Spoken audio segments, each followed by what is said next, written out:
আমাদের ব্রেইনে কি ধরনের সমস্যা হতে পারে?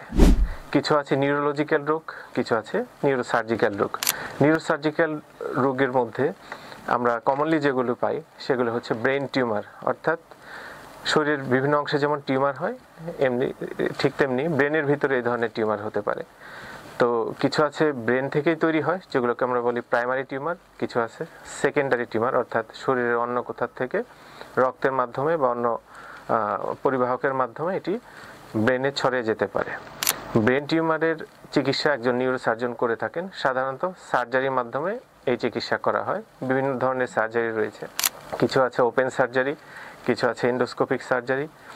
এইসব সার্জারির মাধ্যমে আমরা এই ব্রেন টিউমারের চিকিৎসাগুলো করে থাকি। তো এই ধরনের সমস্যা যদি আপনার বা আপনার কোনো আত্মীয়ের দেখা দেয়, তাহলে আপনারা অবশ্যই একজন নিউরোসার্জারি ডাক্তারের সাথে অর্থাৎ নিউরোসার্জনের সাথে দ্রুত সময়ের মধ্যে দেখা করবেন। পরবর্তীতে যে টিউমার অপারেশনের পর যে মাংস পরীক্ষা বা হিস্টোপ্যাথোলজি বায়োপসি সেটি করা হয়, সেটির মাধ্যমে রিপোর্ট আসলে আপনাদের রেডিওথেরাপি বা কেমোথেরাপি এই ধরনের চিকিৎসাও লাগতে পারে।